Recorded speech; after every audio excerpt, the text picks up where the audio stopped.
fundamentals, the principles behind building a race car. So today's we'll start off with batteries, and the agenda for today, we'll have a brief overlook of the powertrain, because when I was preparing this I thought, we could just go straight into batteries, but it doesn't make sense. We first need to look at why we even have batteries in a race car. And then we'll sort of dive a bit deeper, have a look at the different types of cells, and then how those cells are arranged to form a module, and then we'll sort of finish off with sort of the safety systems that are on our electric vehicles. So the overview, have a look at this schematic. Does this look right? Now bearing in mind this is for an electric vehicle, so is it right? What do people think? Is anything wrong with it? Need a controller, Why is that? so that the motor knows what to do with the information with the power, basically. Yeah, that's right. Anything else? Yes? I guess there's more to it than just the battery and the motor connected. Yeah, there is. There's one very specific thing that I'm looking for. Fuse or something? Yes. Battery management system. That would be part of the battery. Power electronics. Yes, that's sort of part of the inverter though. Is it an AC or DC motor? Yes, yeah. So, generally, electric vehicles will have three-phase AC motors.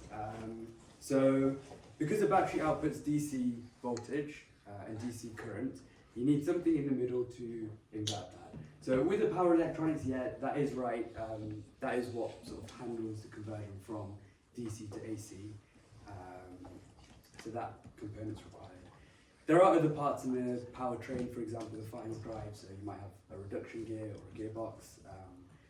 If it's a single motor, chances are you'll also have a drive shaft, differentials, and you'll also have drive shafts to actually transfer the power from the gear to the wheels. However, I haven't included that in the diagram because generally those you'll also see in an IC car as well. Actually, final bit on this. Does anyone know what high... I was going to ask what HV stands for, but does anyone know what HV or high voltage, what's the threshold for that? Go on, Nabra. Is it 60 volts? Yes, yeah. Does anyone know the AC? So that's 60 volts DC. AC? 480. Sorry? 480. 480? 480. Not I don't know. quite. That's industrial. So, yeah, I mean, yes, that would be high voltage, but the threshold's a lot lower. Oh, threshold. I thought it was like in sockets. 2000. Not quite. So, I mean, it's sort of something that you just know, but it's 25 volts. So, anything over 25 volts AC or 60 volts DC is considered high voltage. And when you talk about high voltage, there's a lot of PPE and training that you have to go to have to deal with it because of the safety implications. So, the high voltage battery pack, the whole purpose is to store energy for the rest of the powertrain, to be able to power your motors. And there are a variety of different components. So you can see cells, those are the bits which actually do the energy storage. And then you've got a BMS or a battery management system which monitors those cells. An installation monitoring device, you've got pre-charge and contactors. And we'll take a look at some of these components later on today. And when driving, you won't really have an input to the battery, but you will have an output in DC power. I've just got a couple of pictures here showing what the batteries look like in real life. So here on the left is from a 2011 Nissan Leaf, and this battery pack goes underneath the floor, so below where the drivers and passengers sit. And on the right, we've got WRE2's battery packs, and these are manufactured by students at Warwick Racing. So you can see here, you can see all the modules lined up, and you can see some of the electronics in the background as well. So next component was the inverter, or as someone said, a motor controller. And the whole point of this component is to convert the DC to three-phase AC, but it's also there to regulate the power. So it uses IGBTs, which is essentially like switches, to actually convert from DC to AC. And admittedly, that's like a gross simplification. It's a lot more complicated than that. We've also got DC capacitors to smooth out voltage spikes and control electronics. So by varying the frequency of the output of the inverter, that's what changes the power output, or the power that the motor consumes, and therefore the torque that's produced by the motor as well. So with your throttle, you press the throttle down or the accelerator down, that will send a request. The ECU will register that input, and then the ECU will send a request to the inverter. And it's the inverter that actually changes the frequency, which causes the motor to increase its torque. So all the clever bits are done within the inverter. And you can see the input is DC from the battery, and the output is 3-phase AC to the motor. So here are two inverters. You've got on the left WRE1, so the 2021 car's inverter, and on the right you've got this is the WRE2. You can see on here, at the top there's, you can see 5 circles, so those are cable grounds. So 2 for your DC inputs and then 3 for your 3-phase AC outputs. You've got a connector there, so that's how the inverter will communicate with the rest of the vehicle. And then you've got a cooling inlet and outlet, because the inverter can get quite hot when it operates, so it needs cooling.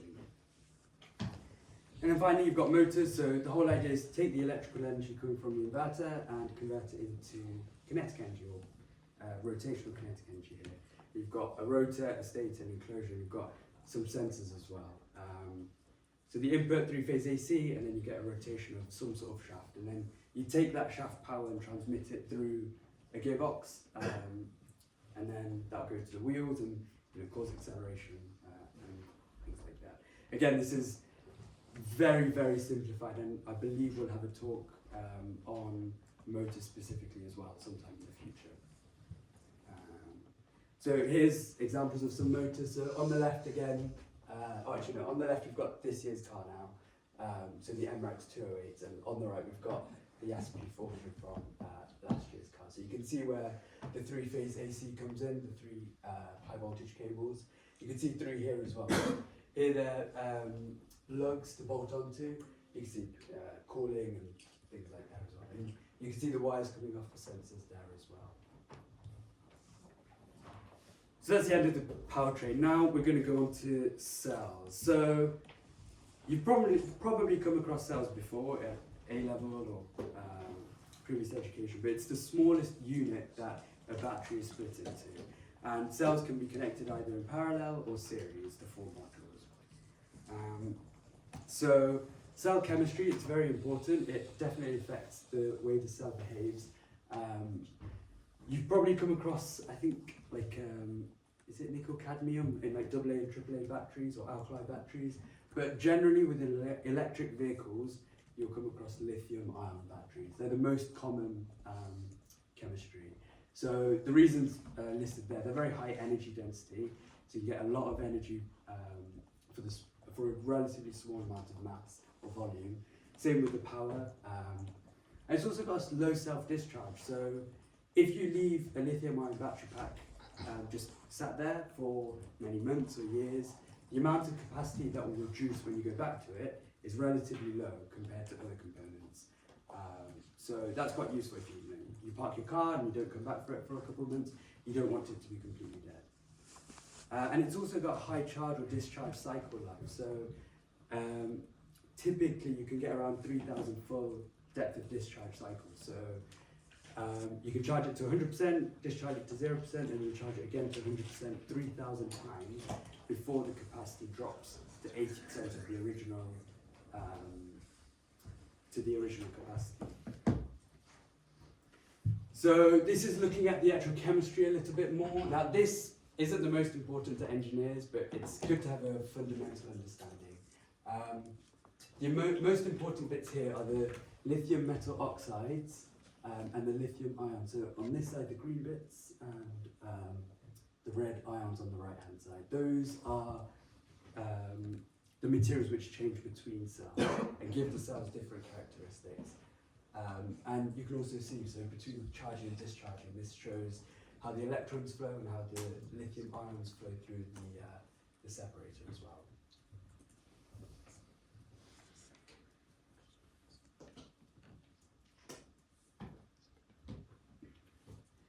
So, looking at cell chemistries, this just shows the proportions of different cell chemistries that are used in electric vehicles at the moment. So, predominantly, it's lithium nickel based compounds. So you've got NMC, lithium nickel manganese cobalt, and lithium nickel cobalt aluminium oxide.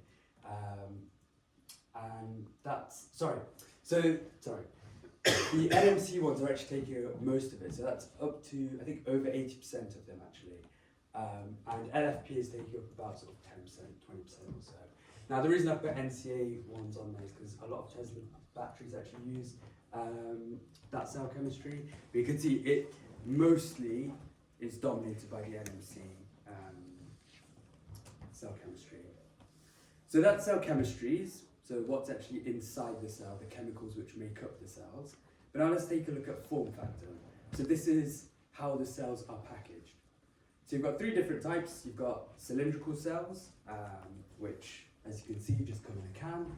You've got pouch cells, or pouch encased prismatic cells. They are sort of wrapped in a foil pouch or an aluminium laminate. And you've got prismatic cells, which are generally in a rigid casing. There are other form factors, so you've probably come across like coin cells or button cells in things like watches. I think also, if you've ever like reset your CMOS on a computer, that would be taking out a button cell as well. But yeah, there are other types, but these are the most important for electric vehicles.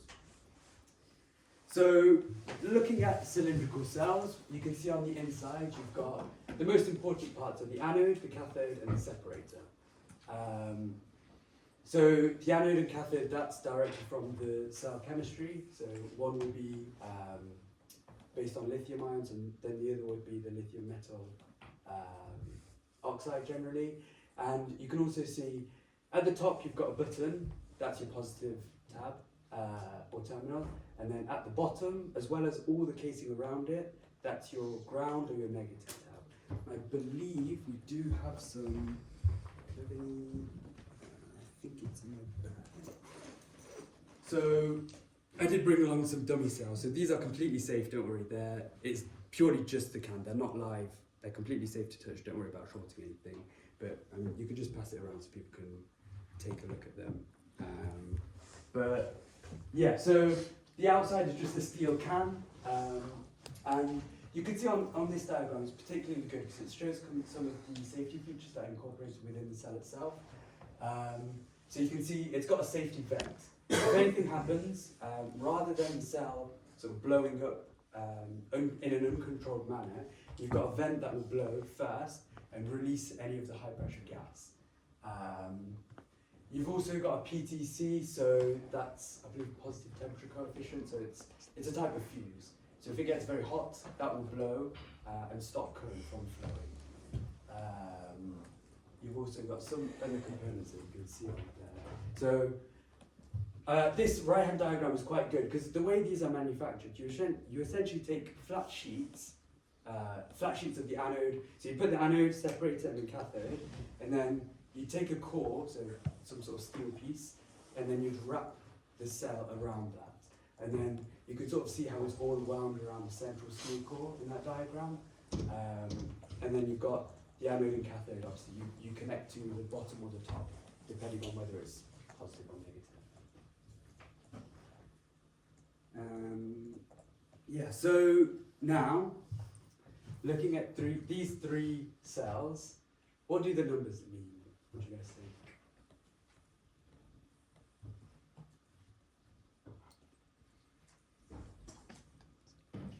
I'm not sure if you sort of come across. Capacity in million hours? Not quite.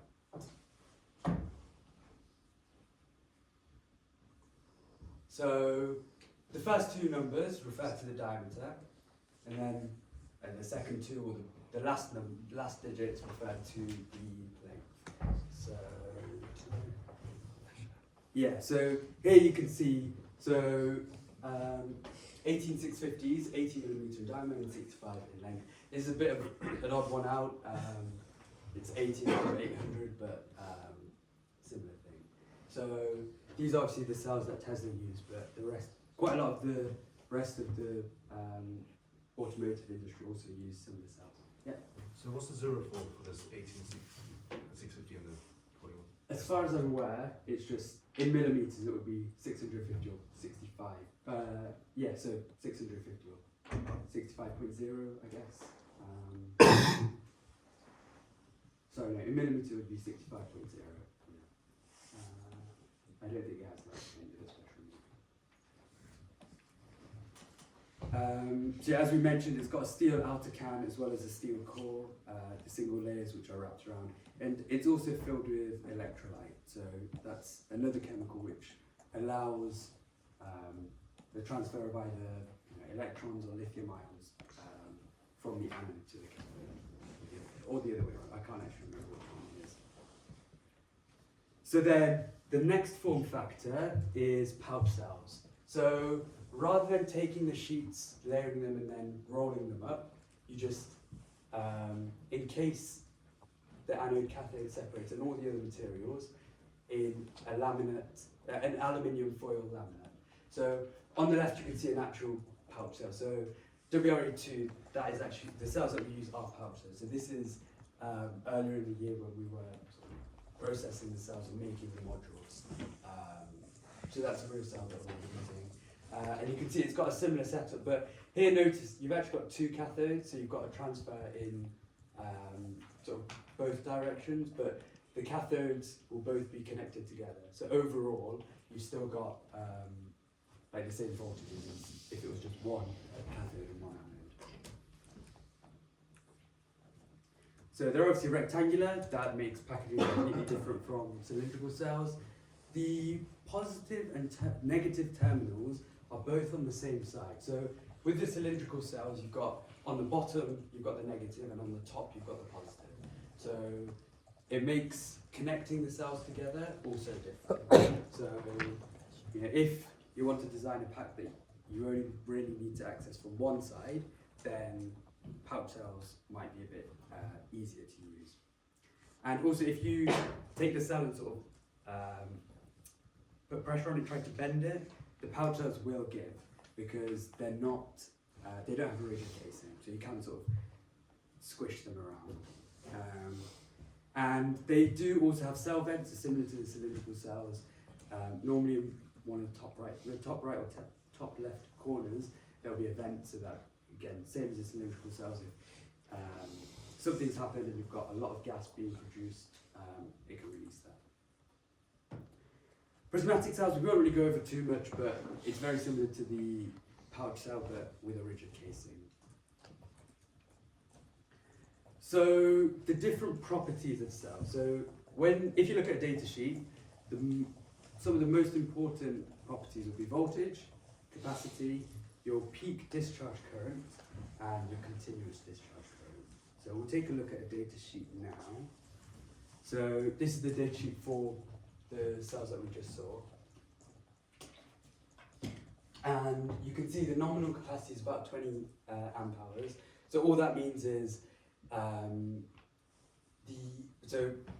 the reason why there's a difference between the nominal and the minimum capacity is because with manufacturing there are obviously going to be differences between different products. So the minimum, if you get any of them, generally the average should be 20 amp hours, but it will never be below 19.5. But all the capacity means is if you take the cell and you discharge it at 20 amps, it will last for 1 hour. So if you discharged it at 40 amps continuously, it will take half an hour to discharge.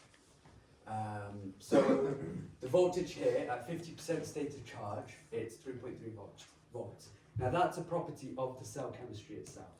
So if you take two cells with identical cell chemistries, they'll generally have the same voltage. And you can also see here the maximum discharge continuous current and the pulse 10-second discharge current. These are extremely high currents. So you've got 200 amps of 10C and 600 amps or about 30C. So with pouch cells, they're very, very high power cells. So generally you don't need to connect them in parallel to get the power that you want out of them. Yeah, so that's the most important thing So state of charge. You've definitely come across it. If you look at your phone, it will say how, like what percent your battery's at. However, when you're designing pack and you're using it, trying to estimate state of charge is actually very tricky. So as you can see on the graph, it's a non-linear relationship between the state of charge and the voltage. But not only is it non-linear, but depending on whether you're charging or you're discharging, the voltage might be completely different. So for example, say if you've picked up a cell, you've either been charging or discharging it, and you measure the voltage with a multimeter, and you read 3.3 volts. Now if you look at that graph, is your cell at 30% or is it at 70? In reality, there's absolutely no way to know. So trying to estimate state of charge based purely on voltage is nearly impossible. And not only that, but the open circuit voltage, so all that means is the voltage of the cell when there's no load connected over it, that is very difficult to measure when you're charging or discharging. So I believe I've got another one. So here,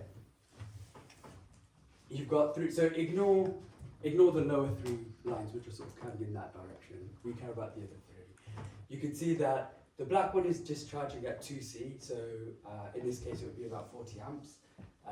The red one at 5C is 100 amps, and the blue one at 10C or 200 amps.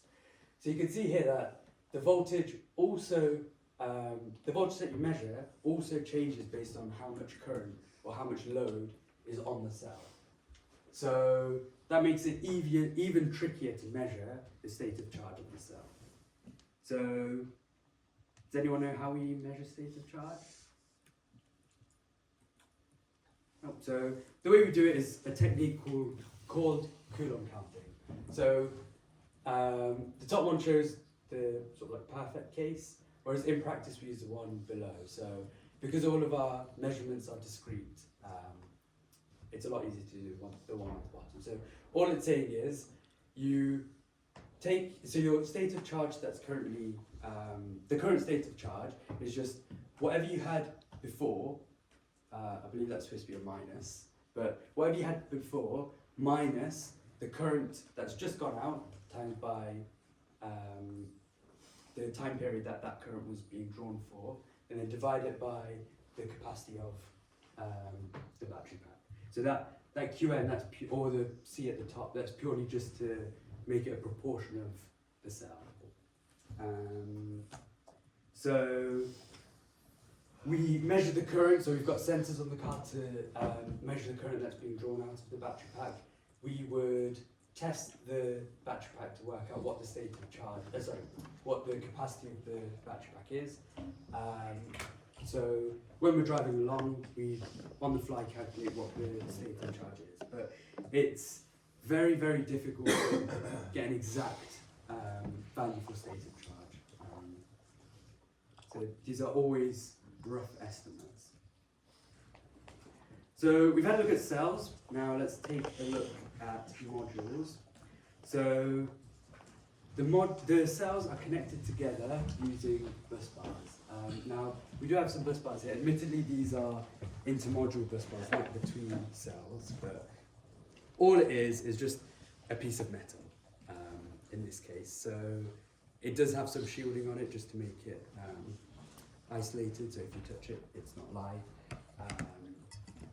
Well, if you touch it, you're not touching the actual part which conducts the electricity, but yeah, so cells are connected together to form modules using bus bars, and just like the cells that we've taken a look at, the modules are also defined by their voltage and their capacity. And then once you take the modules and connect them up, you will form the full battery pack. So this shows some cylindrical cells, and they've got a bus bar on top. Now this white thing, these are called cell carriers. For cylindrical cells, they're just used to keep the cells in place and provide a bit of support to the cells as well. So at the top you can see the bus bars. They haven't actually been connected to the cells. You can see there are gaps. So once those have been welded together, they would of course be completely flat and make a real illumination. So those, you could also see that black wire, that is a thermistor, so that we can measure the temperature of the cells. And this shows the entire module. So this is WRE1's modules using the cylindrical cells. You can see how the bus bars here on this left side, you've got a single bus bar connected to 20 cells. So because 10 are in parallel in this case, and then the bus bar connects the first parallel group to the next parallel group. So you've got 20 cells, and then it sort of loops around. So on the other side, rather than the left two sets being connected, it will be the second and third, and then on here, on this side, it's the third and fourth, and so on, along the length of the modules. So part of the BMS, you've got the black wires, the misters, so sensing the temperature, and also on this side, you can see ring terminals are riveted onto the bus bars. That's for voltage sensing. So the bus bars themselves, they're made of copper, but the bits which actually go down and touch the cell surface, those are generally nickel-plated copper. And the nickel-plated copper is spot welded onto the cells, so it's a bit tricky to see, but you can sort of see two or maybe three spots on the nickel-plated copper, so that's where the spot welds are. I didn't actually bring any bus bars, I should have done that. So, just like the cells, you've got a voltage and capacity. So, the voltage of this pack is, this module is 36 volts. So, high voltage or low voltage? High voltage. Oh, DC, low voltage. It's low voltage. So, remember the threshold for high voltage is 60 volts. So, because this is less, 60 volts DC. So, these are all batteries, so they're DC. So, it's low voltage. And the capacity is 20 amp hours, or in terms of energy content, it's 720 watt hours.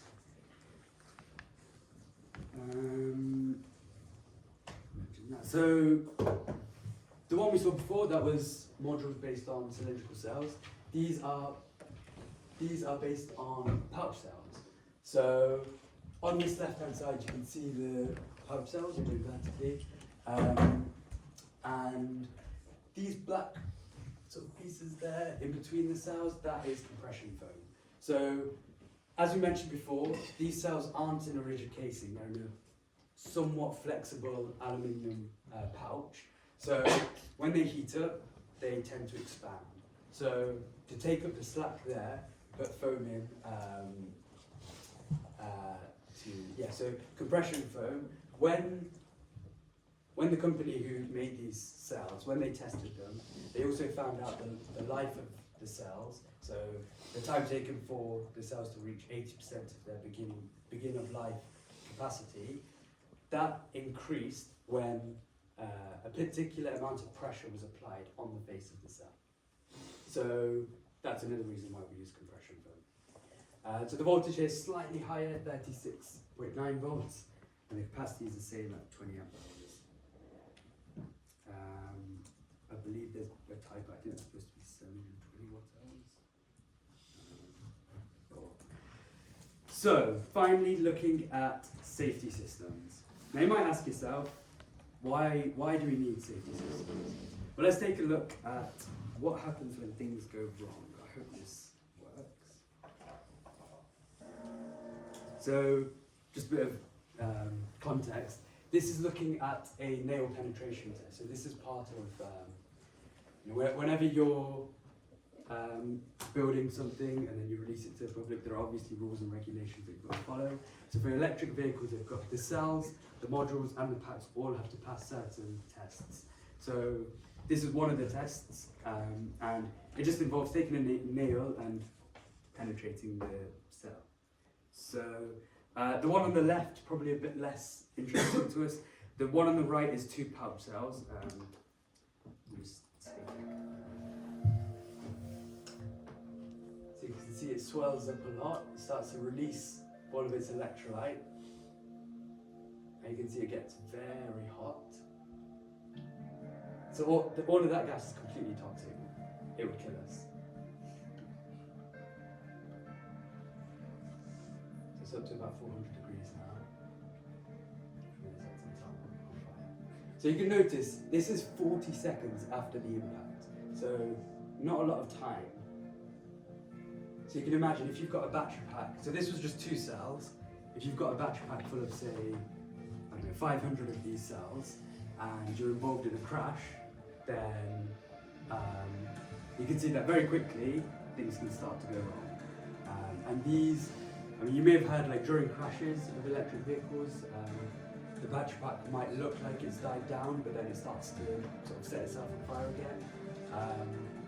That could be because, you know, one cell has stopped, but then the temperature rises on other cells, which causes thermal runaway, and yeah, sets itself on fire as well. So whenever dealing with cells, it's very, very important to take all of the safety precautions that we can. And yeah, another thing is, this test less so, but in the past we've had a cell set itself. Actually, no, it was a fully discharged cell, so it didn't actually set itself on fire, so there wasn't enough energy within the cell. But I think, so it was cut into, and about 40-45 minutes after the cell had been cut into, the cell was still at about 200 degrees Celsius. So even if you leave it for a long time, a lot of heat can still be trapped within the cell. So any sort of fire within electric vehicles, you should essentially never try to bat it. Just let it die down and give it time for it to release all of its energy.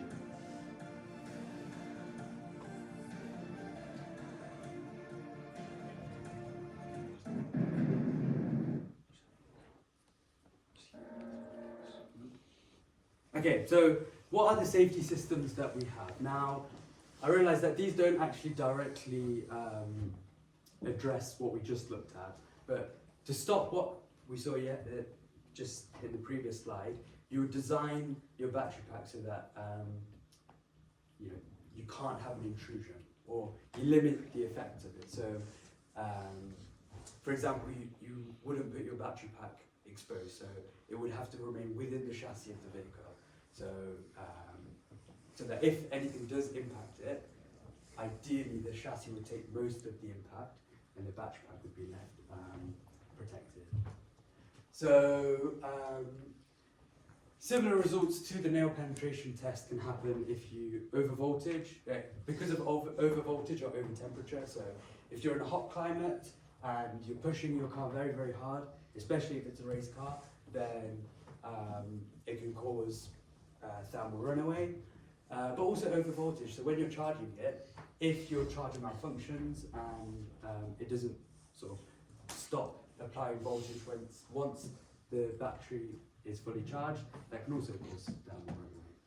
So the way we counteract that is through all of these different factors, plus a couple more, but these are the ones we'll look at today. So contactors, a battery management system, we have fuses, installation monitoring devices, manual service disconnects, and pre-charge.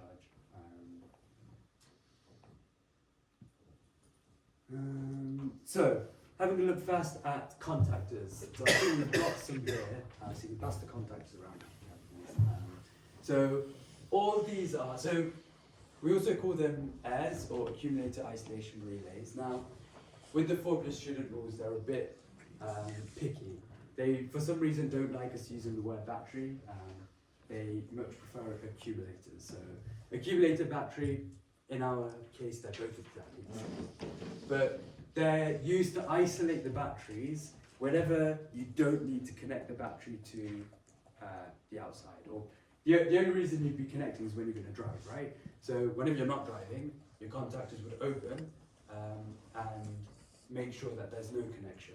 So theoretically, well, if you had a battery pack, it's fully built, it's got all the contactors and all the safety systems in place, you could stick your fingers into the connector and nothing should happen. Now, I would never do that because it's quite silly, but theoretically it should be fine to do because of these. So all this is, you can see there are there are 4 wires here, but you only need 2.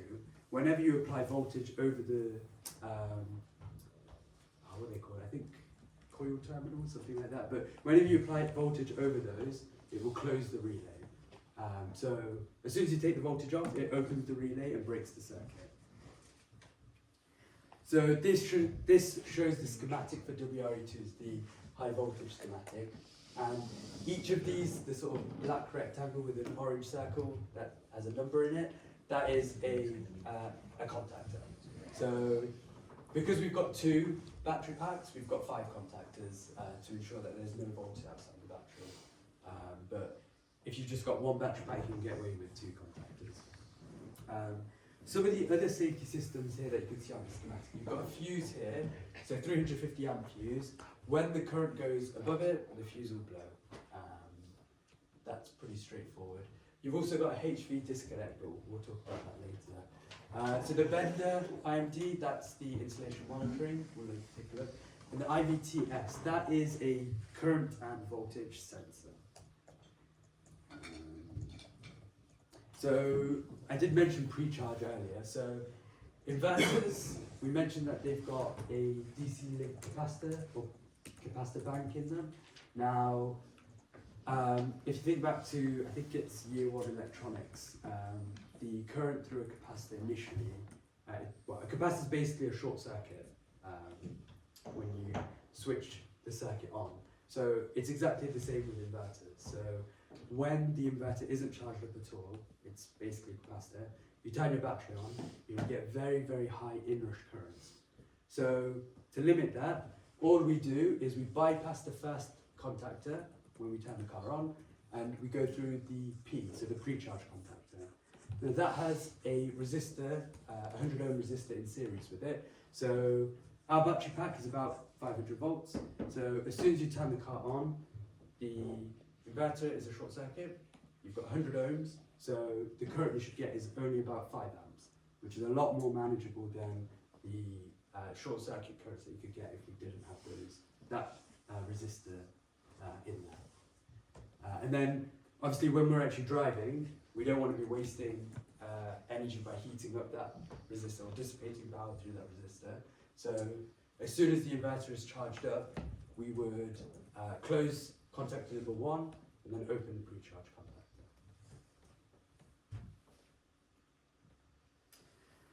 So the accumulator management system, AMS, or as most people call it, the BMS, it monitors all of the cell voltages and the cell temperatures. And if it's a bit heavy, so please be careful, but you can pass around the mock module. So don't worry, it's completely safe as well. It's a dummy module, so the cells aren't actual cells, it's just sheet aluminium. So it's not live, it's completely safe to touch, you're not going to short circuit anything. Yeah, it's fine to do. So it monitors all of the cell voltages, and not quite all, but we measure about 30 to 40% of the temperatures. And you can see on here, it's quite a good way to do it because at the bottom of the PCB we've got cell traces going to this connector, and that's how we measure the cell voltages. So unlike the first module that we saw where you had to have a screw terminal that was riveted to the bus bar, this is done directly on the PCB. So you're reducing the number of components that you need. And then for cell temperatures, we've got the red wires coming off. You've got they're essentially just thermistors. So you'd have a voltage divider circuit on the one end, slightly lower down. So yeah, so the BMS, that directly controls the contactors. So as we saw the contactors, if anything goes wrong, the BMS will open the contactors, which would mean that no current can flow. So if the cell voltages that are red are not what the BMS expects, or the cell temperatures get out of hand, then of course the contactors won't open. And it also alerts drivers of issues. So if we take a look at the example before, of course if it's in a crash, then it's pretty obvious the driver will know to get out of the car. But if something else happens that maybe the driver isn't aware of, then the BMS will detect that and alert the driver. Generally, something through the dashboard.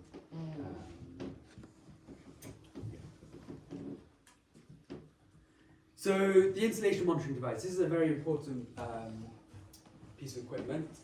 It continually measures the resistance between the high voltage and the chassis ground. So I'm not sure if you've sort of how familiar you are with cars, but generally the chassis will be connected to the negative pole of the low voltage battery.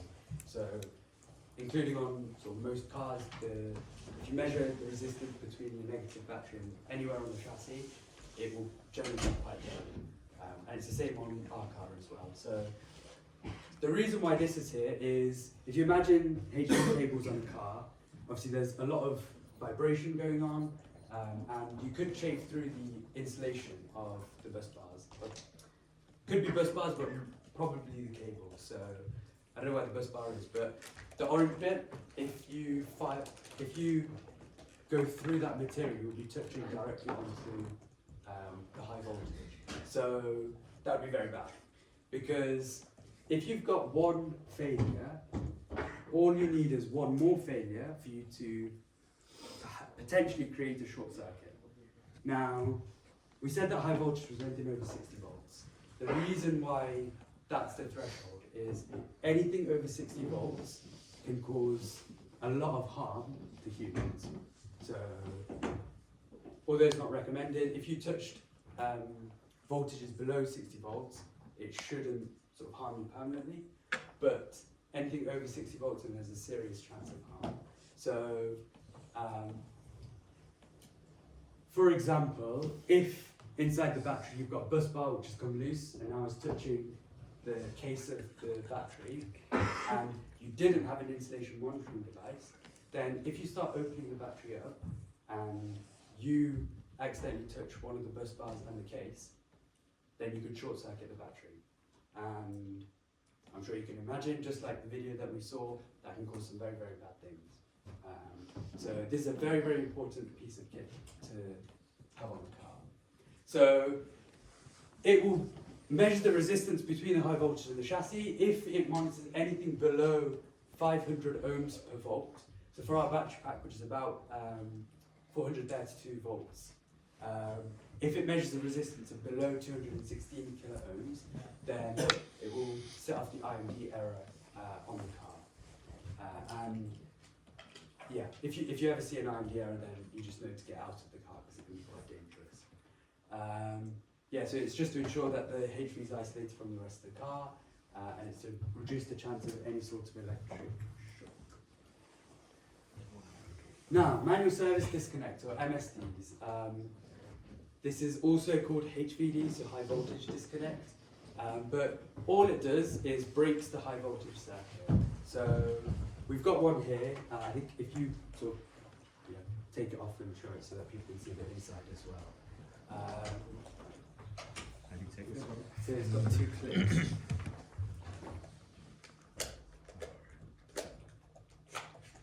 So you'll see the bus bars on the inside of this one, but all it's there to do is just a manual disconnect so obviously if you've broken the circuit, then no current is going to flow. So even if, when you're working with a battery and you potentially touch 2 parts of the high voltage circuit, this should make it slightly safer. So of course, if you touch the right parts, then of course it will short circuit the battery, but this reduces the chance of that happening. There's also something called an interlock loop. So you'll notice on the connector, or on the MSD, that there are 2 pins sticking out. Now, all that's there to do is to make sure that the connector is fully mated together.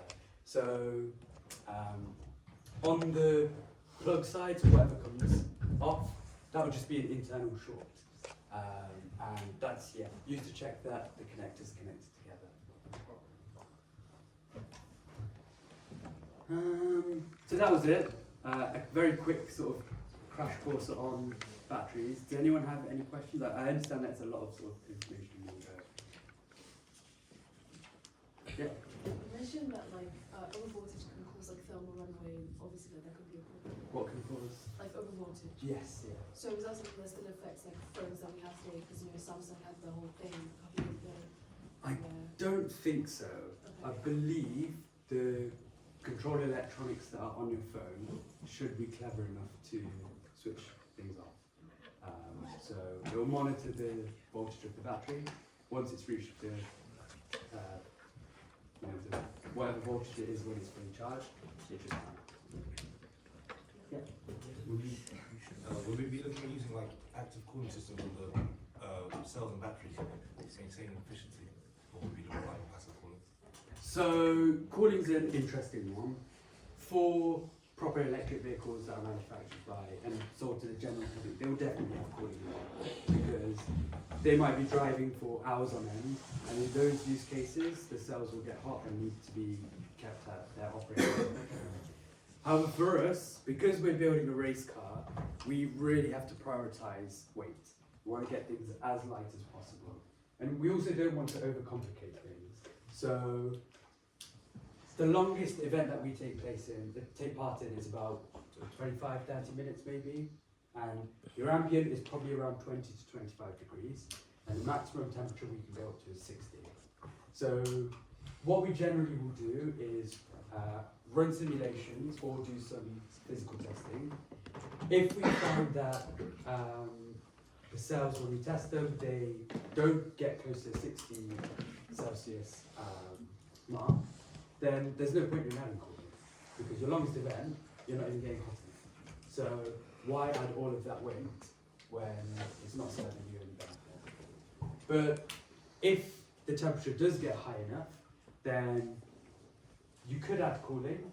But another way you could also solve that is just by adding more cells in parallel, because when you put more in parallel, for the same power output, you'd have less current draw or less load on each of the cells. So they produce less heat. So that way you're increasing the capacity of the battery pack as well as decreasing the temperature. But there's always a trade-off. So for the next car, we need to do some physical testing, and that will help us to decide whether we need cooling or not. Yeah. And how long is the battery pack used since it's produced? So for us, we don't use it as much as like a normal car. We've probably only done about, I'd say about 25, maybe 30 full depth of discharges since 2018. I think the battery pack was manufactured. So that's for WRE1, the first car. The second car we've never used before. We've tested the module, but yeah, we've never actually driven it in the car. So you do not have to concern about balancing and so on. So because it's Balancing, no. So balancing is quite important because I thought because you're like not using it that often. How do you? but the issue is you could never use a battery pack if the lowest voltage is lower than like the recommended or the lowest that states on the data sheet, the BMS must turn the car off. So that is actually that's the reason why WRE1 at competition didn't quite make it to the end. So but if you don't know, we were about half a lap from finishing the endurance event. So it was 27 laps I think, and we were half a lap from the end. And the reason we think that is because some of the cells, their voltages drop below their minimum voltage. So, Yeah, probably you had some issues with deep discharge and yeah. battery packs were probably a little bit. Yeah, so that battery pack, we also didn't actually have active balancing. So the way we did it was to physically get a power supply and charge the individual parallel groups. So it wasn't the best solution, but we have learned from our mistakes. So WRE2 will have active self-balancing. Cool. Have you also measured like state of health before and after? So when state of health when produced, I mean it's 100%, but state of health like after the race? We haven't, no. It's definitely a good idea, but no. Yeah. What's the speed that the cars have to maintain on the track? I don't know what the average speed is, but I'd guess probably around 50 kilometers an hour on average over the whole lap. The track's unfortunately designed so that there aren't like long straights where you can accelerate a lot.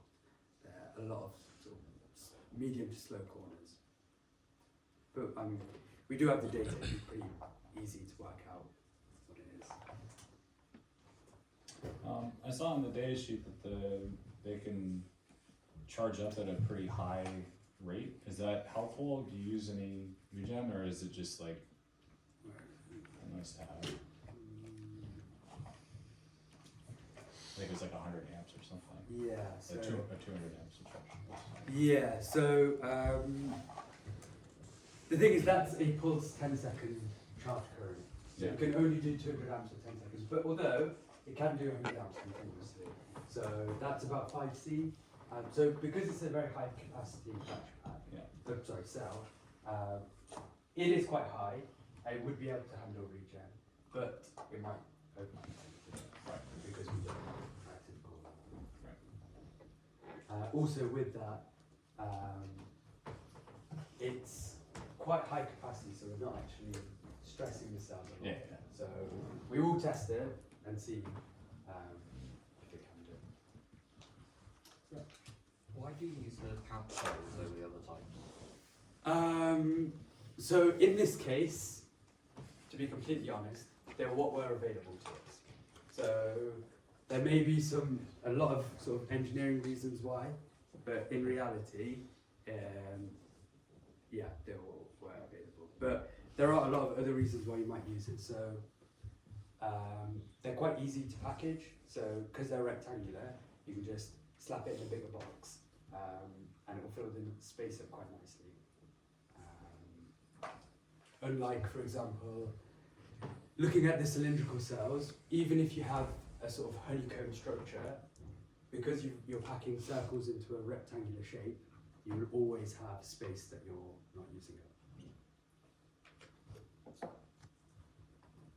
You know, in general, right, when you, in that test where you pierced the cell and it just caught fire, what is the kind of reason behind that? Is it like everything getting oxidized and energized in that, and that's how it's releasing its energy as heat? Right? I don't know exactly, but I would have thought it's the anode and cathode coming into direct contact, which causes a short circuit within the cell, which generates a lot of heat. And then once you start to generate heat, it breaks down the sort of components within the cell, which causes more heat to be released, and then you've got it's a positive feedback loop where it just keeps going. Yeah. thermal runaway. Yeah. But I don't know for sure. Thank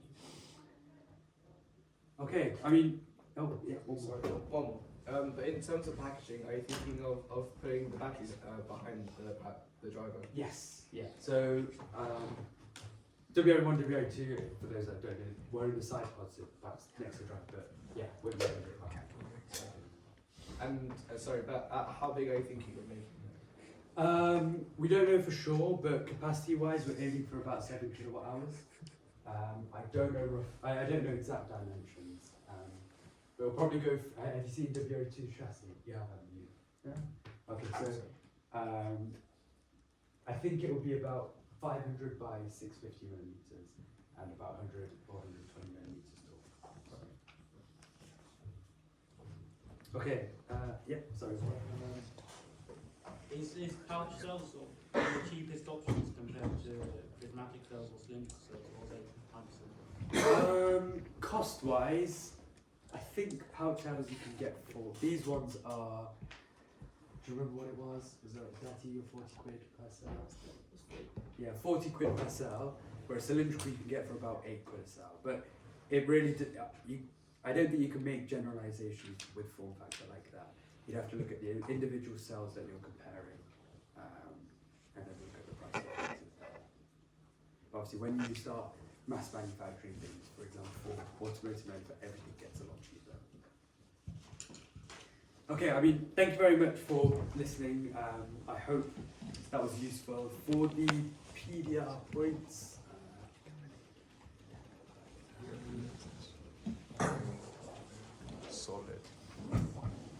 So if you scan this QR code, it'll take you to a Google Forms.